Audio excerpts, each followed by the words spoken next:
नमः श्रीवर्धमानाय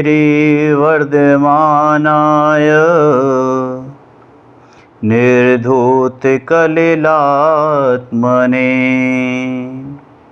सालोकानां त्रिलोकानां यद्विद्यादर्पणायते।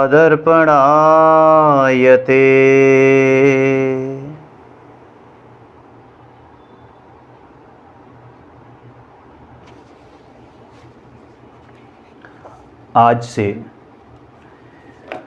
आचार्य भगवान समंतभद्र द्वारा रचित महाग्रंथ और कहें कि श्रावकों के लिए सबसे उत्तम शास्त्र रत्नकरंड श्रावकाचार चरणान योग में, जिसको श्रावकों के लिए सबसे उत्तम माना जाता है, उसका स्वाध्याय प्रारंभ हो रहा है। इस क्रम में सबसे पहले जो ग्रंथ के रचयिता हैं, ग्रंथकर्तार हैं, वैसे तो मूल ग्रंथकर्तार सर्वज्ञ देव होते हैं, फिर गणधर देव होते हैं, और उन गणधर देव की वाणी यानी गणधर देव उस द्वादशांग को जो गूंथते हैं उसको ग्रहण कर कर आचार्य भगवान उसको कलमबद्ध करते हैं, पेन डाउन करते हैं। आचार्य समंतभद्र उसी श्रेणी के महामुनिराज रहे हैं, जिन्हें कली काल सर्वज्ञ की उपाधि से भी विभूषित किया जाता है, और जिनके बारे में तो ये भी है, आगम में भी आया है कि वे भविष्य काल में होने वाले तीर्थंकर हैं।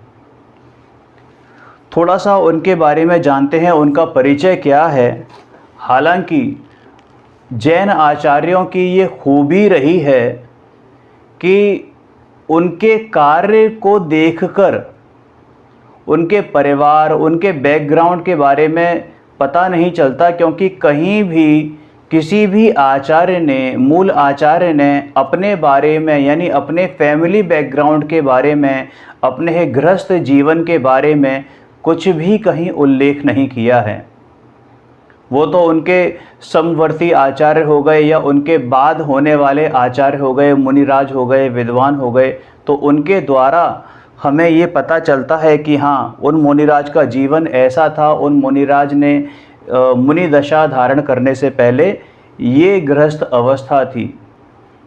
ठीक है, देखिए इसमें हमारे पास है रत्नकरंड श्रावकाचार्य जी, जिसमें शुरुआत में ही आचार्य श्री समंतभद्र स्वामी एक परिचय, इसको हम पढ़ते हैं, और फिर इसमें अगर कुछ ऐसा लगता है कि नहीं समझ में वाला है तो उसको समझने का भी प्रयास करेंगे। हालांकि इसमें ना समझने जैसा कुछ भी नहीं है।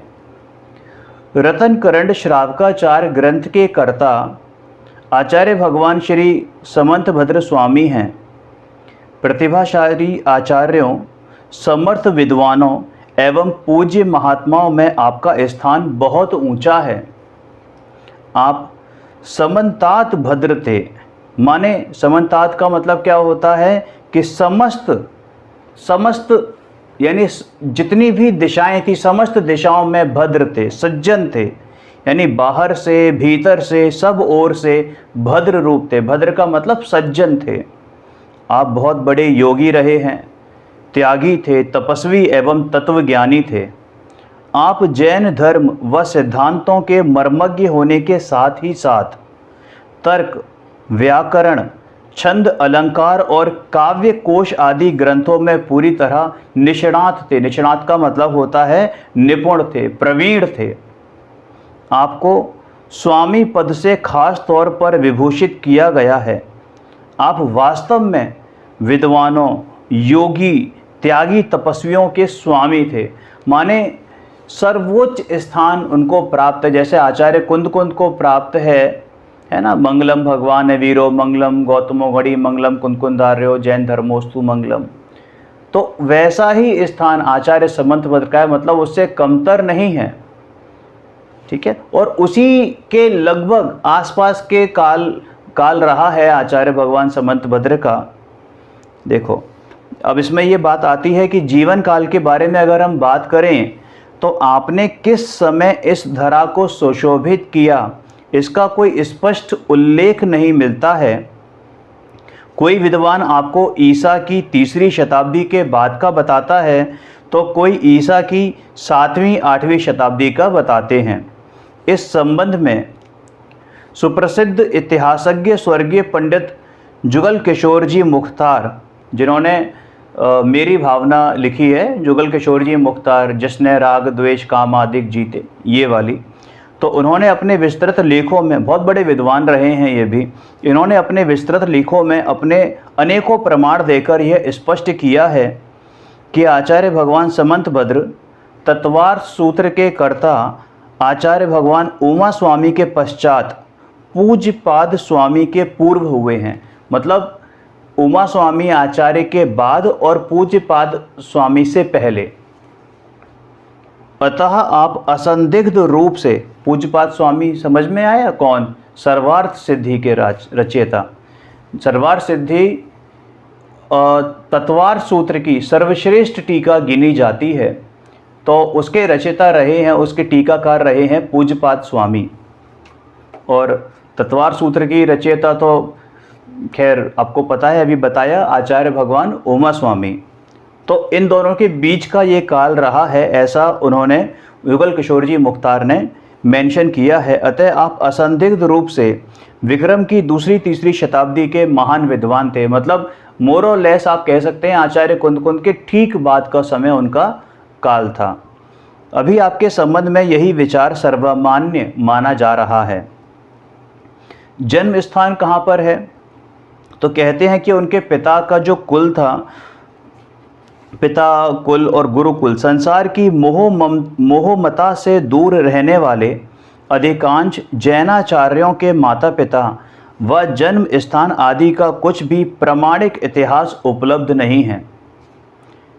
मतलब मैंने कहा ना शुरुआत में कि इनके बारे में बहुत कम इन्फॉर्मेशन होती है। आप आचार्य कुंद के बारे में भी देखें तो जो किंवदंती चली आ रही है बस वो हमें पता है, अदरवाइज़ उनके बारे में एग्जैक्ट नॉलेज हमको नहीं है, इन्फॉर्मेशन नहीं है। आचार्य उमा स्वामी के बारे में भी खास जानकारी नहीं मिलती। ऐसी आचार्य समंतभद्र के बारे में भी हमको खास जानकारी नहीं मिलती है, क्योंकि उन्होंने कहीं भी अपने पर्सनल लाइफ का, अपने व्यक्तिगत जीवन का कहीं भी उल्लेख नहीं किया होता है। आचार्य समंतभद्र भी इसके अपवाद नहीं हैं। श्रवण बेलगोला के विद्वान श्री दुर्बिल जिनदास शास्त्री के शास्त्र भंडार में सुरक्षित आप्तमीमांसा की एक प्राचीन ताड़पत्रीय प्रति के निम्नांकित पुष्प का वाक्य इति श्री फणी मंडला अलंकार स्योरगपुराधि पूसनोः श्री स्वामी समंतभद्र मुनेः कृतो आप्तमीमांसायाम से स्पष्ट है कि आचार्य समंतभद्र फणी मंडला अंतर्गत उरगपुर के राजा के पुत्र थे।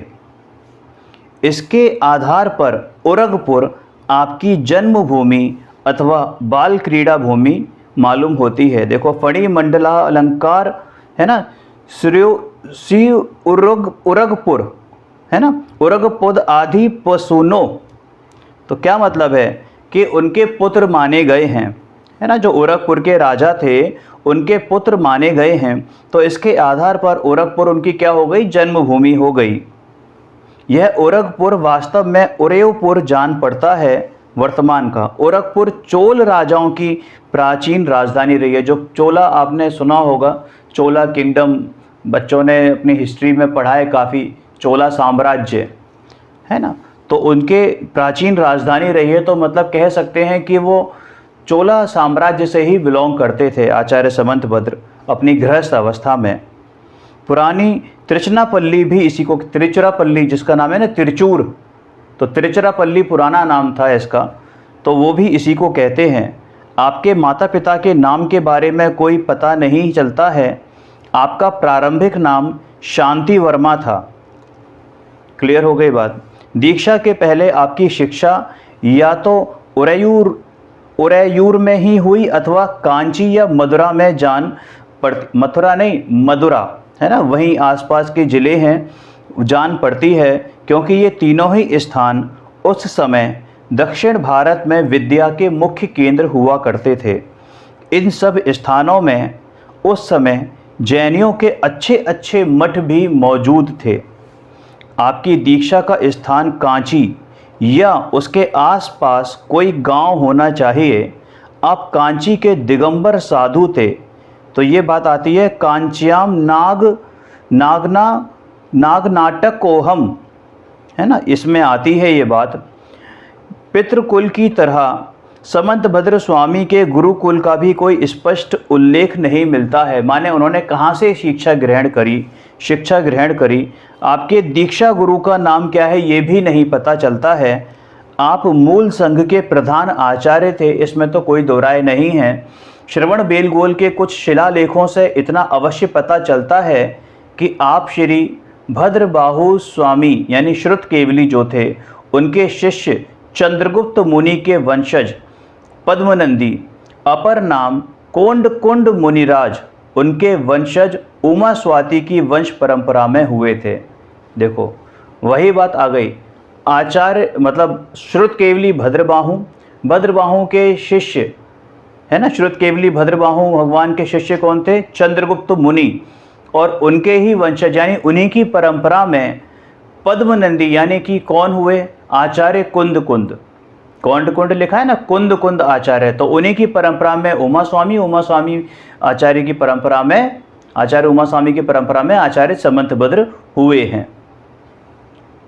मुनि जीवन और आपातकाल क्या रहा है, मतलब मुनि जीवन कैसा रहा है इनका, कि बड़े ही उत्साह के साथ मुनि धर्म का पालन करते हुए जब मुएव कहल्ली ग्राम में धर्म ध्यान सहित मुनि जीवन व्यतीत कर रहे थे, तब अनेक दुर्धर तपश्चरण द्वारा आत्मोन्नति के पथ पर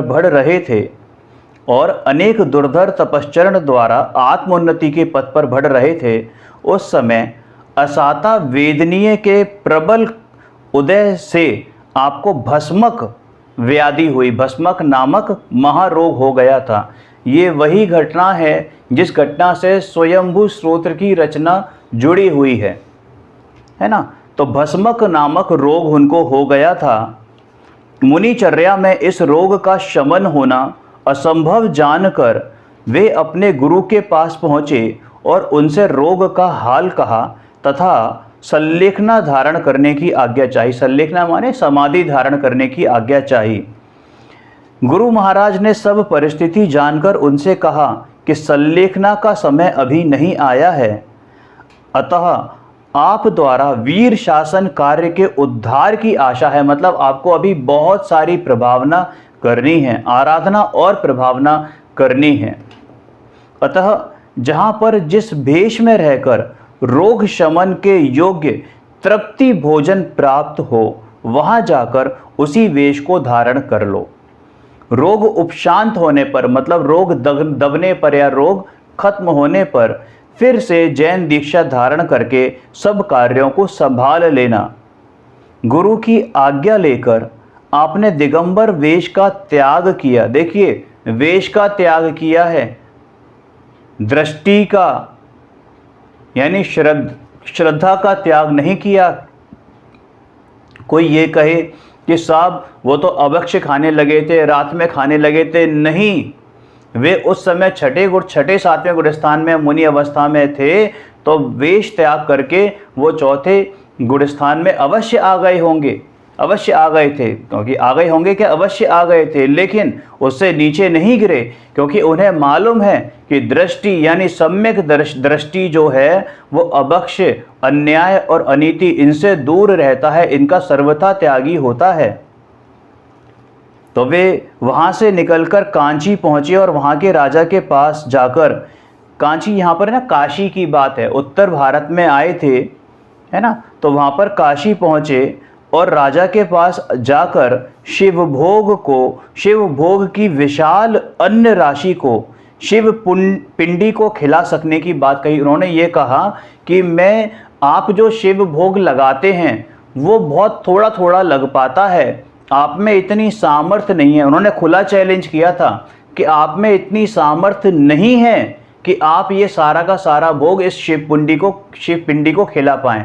ये बात उनको मालूम थी समंतभद्र आचार्य को कि हाँ ये शिव पिंडी तो खाएगी नहीं, वो तो केवल नाम मात्र का भोग लगाते हैं ये लोग, है ना, जो भी मान्यता चली आ रही है। लेकिन चूंकि उनको खुद स्वयं भोजन करना था तो उन्होंने ये युक्ति निकाली, ठीक है ना। तो उनसे कहा कि मैं ये सारा का सारा भोग शिव पिंडी को खिला दूंगा। और ये बहुत बड़े चमत्कार की बात है। पाषाण निर्मित शिव की पिंडी अर्थात साक्षात भोग ग्रहण करे, इससे बढ़कर राजा को और क्या चाहिए था। वहाँ के मंदिर के व्यवस्थापक ने आपको मंदिर जी में रहने की स्वीकृति दे दी। साथ में समंतभद्र आचार्य ने एक शर्त भी रखी कि जब तक मैं अंदर रहूँगा कोई भी अंदर आने ना पाए। मतलब उस गर्भगृह में, यानी शिव जी के गर्भगृह में जो उनकी पिंडी है, शिवलिंग है, वहाँ पर सिर्फ मैं रुकूँगा और कोई मुझे उनको खिलाते हुए देखे नहीं, तभी मेरा कार्य सफल हो पाएगा। तो ऐसा वहाँ के जो वो व्यवस्थापक थे, जो मैनेजर थे, जो उस समय कहते हैं ना मंत्रीगण वगैरह, उन्होंने उनको मंदिर में आने की स्वीकृति, मंदिर में रहने की स्वीकृति दे दी। मंदिर जी के किवाड़ बंद करके वे स्वयं विशाल अन्न राशि को खाने लगे। और चूंकि भोजन बचता नहीं था, मतलब प्रसाद बचता नहीं था, भोग बचता नहीं था, तो लोगों को यही लगता था कि ये सारा का सारा शिवलिंग खा जा रहा है, शिवलिंग को चला जा रहा है, यानी शिव जी ने भोग ग्रहण कर लिया है। शिव भोग से उनकी व्याधि, मतलब जो प्रसाद था उसकी वजह से उनका हुआ क्या कि उनकी व्याधि धीरे धीरे ठीक होने लगी। जब व्याधि ठीक होने लगी तो फिर वो उनका जो भोजन था वो भी कम होने लगा, यानी उनकी जो भूख की तृष्णा थी वो कम होने लगी। तो क्या हुआ कि वो जो भोग था, शिव जी को लगाने वाला जो भोग था, वो बचने लगा। क्या होने लगा? भोजन बचने लगा। अंत में जब देखा, गुप्तचरों ने देखा कि अब तो भोजन बचने लगा है, तो उन्होंने मतलब कहना उन पर नज़र रखना शुरू कर दी, जासूसी करनी शुरू कर दी। तो पता लगा कि ये तो शिव भक्त नहीं है। फिर जब राजा को ये खबर वहाँ पहुँची तो राजा बहुत क्रोधित हुआ और उनसे सच्चाई बताने के लिए आग्रह किया। तो उस समय समंतभद्र आचार्य ने क्या कहा था? उन्होंने कहा कि मैं हालांकि कांची में, यानी इस काशी में मलिन वेशधारी दिगंबर रहा हूँ, लाम्बोस नगर में भस्म रमाकर शरीर को श्वेत किया है और उंडोंड में जाकर बौद्ध भिक्षु बना, दशपुर नगर में मिष्ट भोजन करने वाला सन्यासी बना। मतलब ये तो सिर्फ एक घटना, उससे पहले भी बहुत सारी घटनाएं इन्होंने, मतलब बहुत सारे तरीके अपनाए थे, लेकिन वहाँ पर कहीं भी ये तरीके कारगर साबित नहीं हुए थे। अंत में जाकर ये वाला जो तरीका था, काशी में शिव पिंडी के पास जाकर वो भोग खाने वाला जो तरीका था, वही कारगर हुआ था। तो क्या कहते हैं कि वाराणसी में श्वेत वस्त्रधारी तपस्वी बना। राजन, मैं आपके सामने एक दिगंबर जैनवादी खड़ा हूँ और जिसकी शक्ति हो वो मुझसे शास्त्रार्थ करे। समझ में आया? देखो उनकी ये जो लास्ट लाइन है ना संस्कृत में, उन्होंने क्या बोली? राजन यस्यास्ति शक्ति सह वदतु पुरतो जैन निर्ग्रंथवादी। मैं आपके सामने एक जैन निर्ग्रंथवादी खड़ा हूं और जिसकी शक्ति हो वो मुझसे शास्त्रार्थ करे। इतना दृढ़ विश्वास था उनको। राजा ने शिव मूर्ति को नमस्कार करने का उनको आदेश भी दिया, आग्रह किया। समंतभद्र कवि थे, उन्होंने 24 तीर्थंकरों का स्तवन शुरू किया और जब वे 8वें तीर्थंकर भगवान चंद्र प्रभु का स्तवन कर रहे थे तभी एक चमत्कार यह हुआ कि चंद्र प्रभु भगवान की मूर्ति प्रतिमा प्रकट हो गई। और कैसे प्रकट हो गई कि वो जो शिव पिंडी थी वो फट गई और उसमें से चंद्र प्रभु भगवान की प्रतिमा जी प्रकट हो गई। और यही स्तोत्र, यही स्तवन स्वयंभू स्तोत्र के नाम से प्रसिद्ध है। हालांकि ये कथा ब्रह्मदेव, मतलब जो है ब्रह्म नेमिदत्त कथा कोश के आधार से है। ठीक है। जिन शासन के अलौकिक दैदीप्यमान सूर्य थे आप, अरे देश में जिस समय बौद्धों का प्रबल आतंक छाया हुआ था और लोग उनके नैरात्मवाद, शून्यवाद, क्षणिकवाद आदि सिद्धांतों से संत्रस्त थे, उस समय दक्षिण भारत में आपने उदय होकर जो अनेकांतवाद और स्यादवाद का डंका बजाया, मालूम है आपको कि जो आचार्य समंतभद्र हैं वो न्याय के प्रकांड विद्वान थे अपने समय के, मतलब नंबर 1 न्याय शास्त्र के ज्ञाता थे। वे बड़े ही महत्व का मतलब है, अनेकांतवाद और स्यादवाद का जो डंका बजाया उन्होंने, वे बड़े ही महत्व का है और चिरस्मरणीय है। आपको जिन शासन का प्रणेता तक लिखा गया है, जिन शासन का प्रणेता मतलब उस समय जैन शासन डूब रहा था और आपने वापस से उसमें जान फूंकी।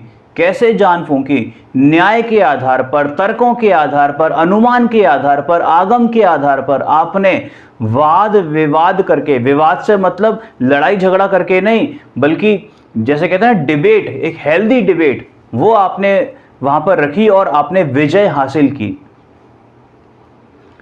समझ में आया ना?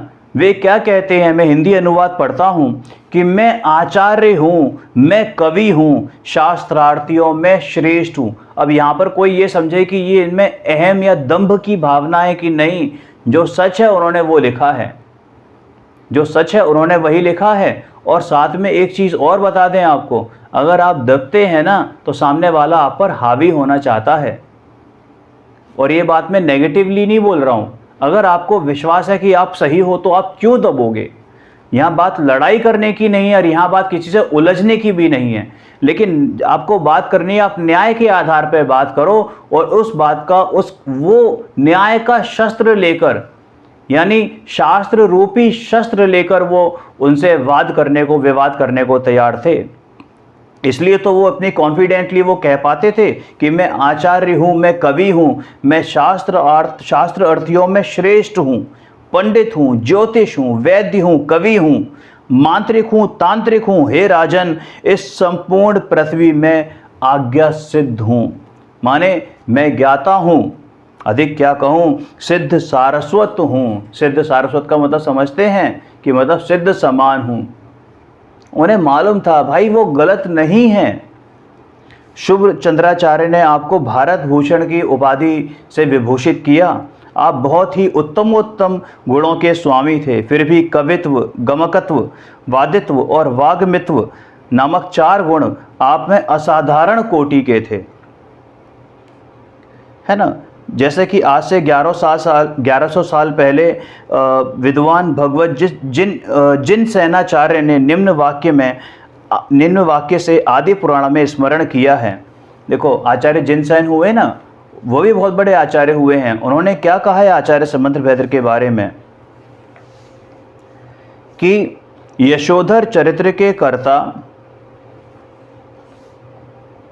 महाकवि वादिराज सूरी ने कवि नाम गम का नाम च वादी नाम वागम नाम अपि, है ना। यशः सामंत भद्रियम मूर्धिन चूड़ामणीयते। साथ में यशोधर चरित्र के कर्ता महाकवि वादिराज सूरी ने, वादिराज मुनिराज हुए ना, वादिराज जिनको आपको ध्यान होगा, एक कहानी आती है, उनको स्किन में प्रॉब्लम हो गई थी, मतलब एक कोड टाइप का हो गया था उनको। तो वो भी बहुत बड़े आचार्य रहे हैं, बहुत बड़े मुनि रहे हैं। उन्होंने क्या कहा है कि काव्य माणिक्यों का रोहण यानी कि पर्वत सूचित किया है। अलंकार चिंतामणि में अजित सेनाचार्य ने आपको कवि कुंजर मुनि वंद्य और निजानंद लिखा है। वरांग चारित्र में श्री वर्धमान सूरी ने आपको महाकवीश्वर और सुतर्क शास्त्रामृत सागर बताया है।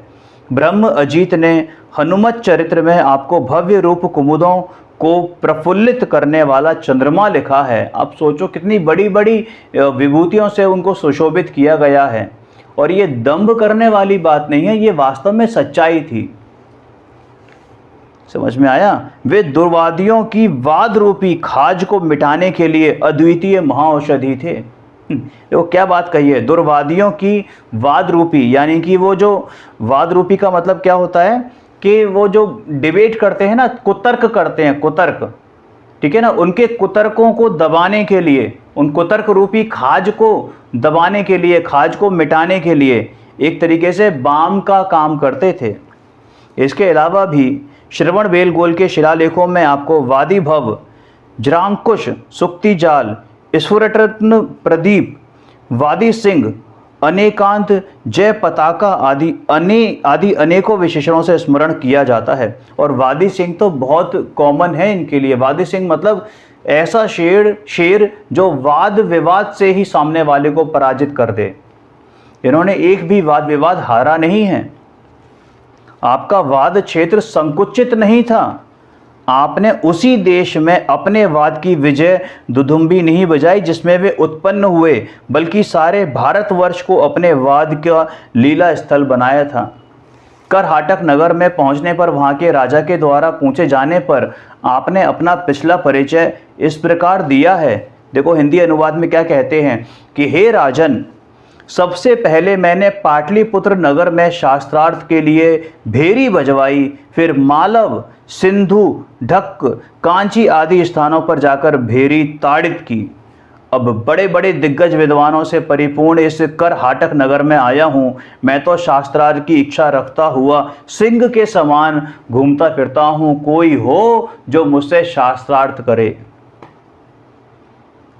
एक बहुत बड़े हिस्टोरियन हुए हैं, हिस्ट्री ऑफ कन्नड़ लिटरेचर के लेखक मिस्टर एडवर्ड पी राइस, है ना, इंग्लिश थे। उन्होंने समंतभद्र को तेजपूर्ण प्रभावशाली वादी लिखा है। वे भी काफ़ी जैन धर्म से प्रभावित थे, राइस जो थे। तो बताया गया है, उन्होंने क्या बताया कि सारे भारत में यानी पूरे भारतवर्ष में जैन धर्म का प्रचार करने वाले महान प्रचारक ऐसे आचार्य समंतभद्र थे। उन्होंने वाद भेरी बजने का दस्तूर का पूरा लाभ उठाया। वाद भेजी का मतलब होता है कि कोई अगर आपसे शास्त्रार्थ करना चाहता है, माने डिबेट करना चाहता है, तो उसकी सूचना दी जाती है, खुलेआम चैलेंज पहुंचाया जाता है। जैसे भेरी होती है ना, आप अनाउंसमेंट करवाते हो कि किसी में हिम्मत हो तो मुझसे शास्त्रार्थ करे, तो उसका उनको बिल्कुल कॉन्फिडेंस था। उनकी तर्क शक्ति इतनी स्ट्रांग थी, न्याय में प्रकांड थे, इस वजह से वो जीत भी जाते थे और वे बड़ी शक्ति के साथ जैन धर्म के स्यादवाद सिद्धांत को पुष्ट करने में समर्थ हुए थे। उपरोक्त विवेचन से यह स्पष्ट होता है कि आपने अनेकों स्थानों पर वाद की भेरी बजवाई थी और किसी ने उसका विरोध नहीं किया था। इस संबंध में स्वर्गीय पंडित श्री जुगल किशोर जी मुख्तार लिखते हैं, इस सारी सफलता का कारण उनके अंतःकरण की शुद्धता, चारित्र की निर्मलता एवं अनेकांतात्मक वाणी का ही महत्व था। उनके वचन स्यादवाद न्याय की तुला में तुले होते थे और इसलिए उन पर पक्षपात का भूत सवार नहीं होता था। वो एक पक्ष बात नहीं करते थे, ब्लाइंड फेथली बात नहीं करते थे, बाइज्ड तरीके से बात, पूर्वाग्रह से ग्रसित होकर बात नहीं करते थे। वो बात करते थे न्याय के आधार पर, स्यादवाद के आधार पर, है ना, निश्चय और व्यवहार के आधार पर, परीक्षा प्रधानी थे। उनकी जो रचनाएं मिलती हैं, रत्नकर्ण श्रावकाचार्य जी तो है ही जो हम स्वाध्याय कर ही रहे हैं, बाकी इनके अलावा जो 4 और रचनाएं जो अवेलेबल हैं, अभी उपलब्ध हैं, स्तुति विद्या जिसको कि जिन शतक नाम से भी जाना जाता है, युक्ति अनुशासन, स्वयंभू स्तोत्र जिसका कि अभी डिस्कशन हुआ, जिसका अभी हमने डिस्कशन भी किया, ठीक है ना, साथ में देवागम स्तोत्र, आप्त मीमांसा भी कहते हैं जिसको, और रत्नकर्ण श्रावकाचार्य तो है ही। अब ये जो 5 हैं, इसमें से जो ये जो स्तुतियां हैं ना, अगर आप देखें तो जिन शतक और आपका स्वयंभू स्रोत्र और देवागम स्रोत्र, ये तीनों यानी स्वयंभू स्रोत्र, देवागम स्रोत्र और युक्त अनुशासन, ये प्रमुख स्तुति ग्रंथ हैं। इन स्तुतियों में इन्होंने जिनागम का, संपूर्ण जिनागम का सार एवं तत्व ज्ञान को कूट कूट कर भर दिया है। और जो देवागम स्रोत्र है ना, यानी आप्त मीमांसा, इसमें तो सिर्फ 114 श्लोक हैं, लेकिन मजे की बात यह है कि आचार्य भगवान अकलंक देव ने उन 114 श्लोकों के ऊपर एक वृत्ति लिखी है जिसको कि अष्टशती नाम दिया गया, क्योंकि 800 श्लोक प्रमाण की वो वृत्ति है। मतलब पूरी टीका एक तरीके से आप कह सकते हैं, कमेंट्री कह सकते हैं। और उन्हीं 114 श्लोकों के ऊपर अष्टसहस्त्री नामक एक और टीका करी है आचार्य विद्यानंद जी ने, अष्टसहस्त्री नाम से, यानी 8000 श्लोक प्रमाण की वो टीका है। तो कितना मतलब इससे बिल्कुल क्लियर है कि यह ग्रंथ कितने अधिक अर्थ, मतलब कितना अधिक अर्थ गौरव को लिए हुए है। और इसी ग्रंथ में यानी इस देवागम स्तोत्र में आचार्य भगवान ने एकांतवादियों को स्वपर वैरी बताया। क्यों? क्योंकि उन्हें मालूम था कि जैन शासन, या कहें कि वस्तु को अगर आपको निरूपित करना है, वस्तु को समझना है, आप किसी भी धर्म में हो, किसी भी संप्रदाय में हो, किसी भी मत में हो, कोई फर्क नहीं पड़ता, लेकिन यदि आपको किसी पर्टिकुलर सपोज इसको समझना है तो आपको न्याय से समझना होगा। एक दृष्टि कहती है कि ये रिमोट है, मैं कहता हूँ नहीं, रिमोट नहीं है। क्यों? क्योंकि ये पुद्गल है। अब आप बताओ मुझे कौन सही है और कौन गलत है? क्योंकि मैं भी सही हूँ, हाँ ये पुद्गल है क्योंकि पुद्गल की बनी हुई है, और कोई कहता है रिमोट है, हाँ उसकी अभी वर्तमान पर्याय रिमोट की है। समझ में आया? तो ऐसी दृष्टि सूक्ष्म, ये तो बहुत स्थूल उदाहरण है। वहाँ तो उन्होंने जो वाद विवाद किए, जो एकांतवादियों को उन्होंने पराजित किया, वो ऐसे ऐसे उदाहरण देके पराजित किया, ऐसे ऐसे तर्क देके पराजित किया कि उसे पढ़ने में ही लोगों को हज़ारों साल लग जाएं। जहाँ उन्होंने एक छोटी सी अल्प आयु में उन्होंने इतना बड़ा कार्य किया है। ठीक है ना? अब कुछ ग्रंथ जो हैं, जो अभी अनुपलब्ध हैं, लेकिन इनके बारे में उल्लेख अवश्य आता है, जैसे कि जीव सिद्धि, तत्व अनुशासन, प्राकृत व्याकरण, प्रमाण पदार्थ, कर्म प्राभर्त टीका और गंधहस्ती महाभाष्य। मुझे बात करनी थी गंधहस्ती महाभाष्य के संदर्भ में। गंधहस्ती महाभाष्य आचार्य भगवान उमा स्वामी के जो तत्वार सूत्र है, ठीक है ना, उसकी टीका पर आधारित था। और उसका मंगलाचरण, मतलब वो इनकम्प्लीट रहा, वो मंगलाचरण जो था ना, वो इतना बड़ा हो गया कि वो स्वयं एक ग्रंथ बन गया। लेकिन हमारे दुर्भाग्य से आज वो अवेलेबल हमें नहीं है। अगर ये गंधहस्ती महाभाष्य पूर्ण हुआ होता तो यूँ समझो आप कि कम से कम 10 से 12 इतने मोटे मोटे वॉल्यूम होते उस तत्वार सूत्र के टीका के आधार पर, इतने मोटे मोटे वॉल्यूम्स होते, क्योंकि उनका मंगलाचरण ही इतना ज़्यादा लंबा हो गया कि क्या कहें। महावीर स्वामी के पश्चात सैकड़ों ही महात्मा आचार्य हमारे यहाँ हुए हैं। उनमें से किसी भी आचार्य एवं मुनिराजों के विषय में यह उल्लेख नहीं मिलता है कि वे भविष्य में इसी भारतवर्ष में तीर्थंकर होंगे, लेकिन स्वामी समंतभद्र के संबंध में यह उल्लेख अनेक शास्त्रों में मिलता है। इससे इनके चारित्र का गौरव और भी बढ़ जाता है। तो ये आज हमने आचार्य भगवान समंतभद्र, जो कि हम जिस ग्रंथ का स्वाध्याय करने वाले हैं, रतनकंठ श्रावकाचार्य जी उसके रचयिता रहे हैं, और अगले सेशन से हम मूल ग्रंथ की वाचना, देखिए मैं पढ़ाऊंगा नहीं, हम सिर्फ वाचन कर रहे हैं, साथ में स्वाध्याय करेंगे। आपको लगता है कि मैंने कुछ गलत बोला है तो कमेंट सेक्शन आपके लिए खुला हुआ है, आप वहाँ पर बेधड़क होकर कोई भी कमेंट आप कर सकते हो। कोई क्वेश्चन हो, कोई डाउट हो, वो भी आप वहाँ पर कर सकते हो, लिख सकते हो। और साथ में डिस्क्रिप्शन में मेरा नंबर भी दिया हुआ है, चैनल की डिस्क्रिप्शन में भी मेरा नंबर है, वहाँ पर भी आप मुझे पर्सनली व्हाट्सएप पर संपर्क कर सकते हैं, कॉल भी कर सकते हैं। पहले मैसेज करेंगे तो बेटर रहेगा, ताकि मुझे समझने में आसानी हो कि मुझसे क्या पूछा जा रहा है, क्योंकि मैं सर्वज्ञ नहीं हूँ। तो अगर मुझे नहीं पता होगा तो मैं कहीं ना कहीं से उस सवाल का समाधान करने की कोशिश करूँगा। ठीक है, चलिए तब तक के लिए सभी को जय जिनेन्द्र। ओम नमः सिद्धेभ्य। निज निधि निज में बताई यह अनंत उपकार है, उसके लिए जिन वाणी माँ को वंदना शत बार है, वंदना शत बार है।